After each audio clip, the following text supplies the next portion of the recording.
ঝিনাইদহ সদর উপজেলার নলডাঙ্গা সেতু নির্মাণ কাজে ব্যাপক অনিয়ম।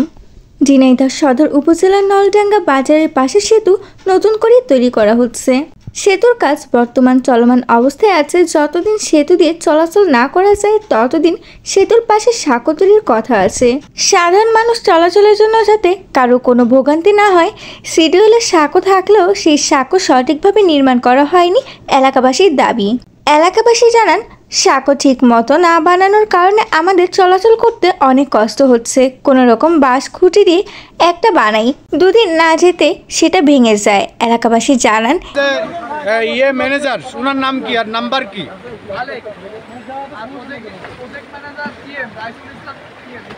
প্রজেক্ট ম্যানেজার কে? প্রজেক্ট ইঞ্জিনিয়ার আপনি? প্রজেক্ট ইঞ্জিনিয়ার কে? আপনার এই বিষয়টা আপনি আমি কেন যোগাযোগ রাখি? কারণ এই যে আমরা রেগুলার 2 দিন পর পর এই যে ভোগান্তি সব লোকের কিন্তু প্রবলেম। এখন আমরা কিভাবে পারবো? চলে গেছে, একটু প্রবলেম হয়েছিল, পায়ে আঘাত পেয়েছে, চলে গেছে। বাইপাস করার জন্য কি শিডিউল নাই? শিডিউল তো আছে, সেই শিডিউলটা অংশ হয় না। সেটা তো কর্তৃপক্ষের সাথে কথা বলতে হবে। আগামী 3 দিনের ভিতরে আমরা শিডিউল না করে আমরা কিন্তু কাজ বন্ধ করে দিতে বাধ্য হব। আমি আবার বলছি কথাটা, কি বলেন তো? 3 দিন টাইম আছে, 3 দিনের ভিতরে শিডিউল অনুযায়ী কাজ করতে হবে। শিডিউল বাইপাস, হ্যাঁ, আপনি রেগুলারলি এই যে সিরিয়াসলি না নেন, আমরা কিন্তু আরো উপরে কথা বলার স্কোপ আছে আমাদের।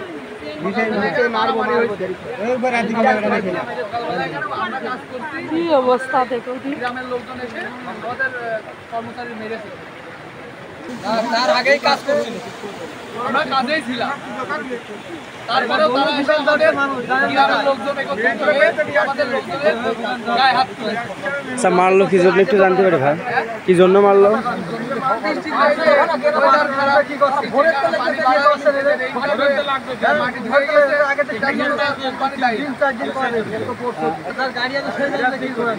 এখানে 3বার করে কাজ হয়েছে।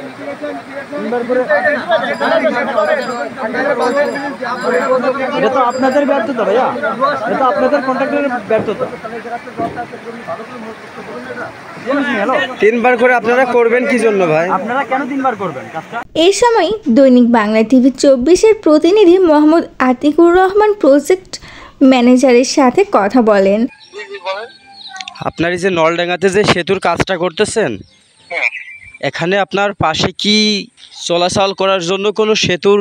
না, আমরা তো সাগর দেওয়ার ব্যবস্থা করছি, আপনাদের দেখছেন। হ্যাঁ, সেটা বাংলাদেশের যে অবস্থা সব ডুবে যাচ্ছে। জি জি, যে আমরা প্রতিদিন মনে করেন যে বৃষ্টিতে প্রতিদিন মনে করেন ডাইরেকশন সবকিছু ভেঙে যাচ্ছে, প্রতিদিন আমরা রিপেয়ার করে দিচ্ছি সেটা। এখন এই পরপর 3 দিন ধরে দেখলাম আপনার সাঁকোর অবস্থা। এখন সাঁকোটা সেইভাবে বানাচ্ছেন না কেন? আমাদের আগে যে অবস্থা ছিল সেটা কিন্তু মোটামুটি ভালো অবস্থা ছিল, সেটা লোকজন দিয়ে পরে সাঁকো করেছি। হ্যাঁ, এখন আবহাওয়ার অবস্থা অবশ্যই আপনি বুঝতেছেন, তাহলে এই যে সেইভাবে সাঁকোটা বানাচ্ছেন না কেন? জনগণের ভোগান্তি, এখন তো অনেক মানুষজনের সমস্যা হচ্ছে, যাতায়াতের সমস্যা হচ্ছে না ভাই? শোনেন, আমি বলি, বাংলাদেশের যে অবস্থা দেখছেন না, সারা বাংলাদেশ ডুবে যাচ্ছে। জি জি, ঠিক আছে। ভেঙে যাচ্ছে, আর আপনার এটা তো সামান্য থাকো, সামান্য ডাইভারশন। এখন এইটা তো শুধু এখন না, এর আগেও দেখছি এরকমের অবস্থা ভাই। না, এর আগে এরকম করতে এই আজকে দিয়ে ভাই আমি বলি, আজকে দিয়ে আপনার এখানে 3 দিন আসলাম। এখন এই যে এখানকার স্থানীয় লোকজন বললো যে 3 দিনের ভিতরে এইটা শক্ত মজবুত ভাবে না গুছাইলে আপনার কাজ বন্ধ করে দিবে। তো বন্ধ করে দিক কি করবেন আপনি? কি আপনি এটা গুছাবেন না? বন্ধ করে দিক, আপনি গুছাবেন না? আমাদের লোকজন 3 রাত কাজ করছে, এক্সকেভেটর ওকে রেখেছি। জি জি, সুন্দর হয়ে পড়া যায়। 2 দিন আগে আমি বস্তাবেলায় বললি ফেলাই রিপেয়ার করে দিচ্ছি। এখন যেভাবে হোক আপনি 2-3 দিনের ভিতরে এটা সুন্দরভাবে গুছাবেন, যাতে কোনো জনগণের কোনো ভোগান্তি না হয় ভাই চলাচল করতে।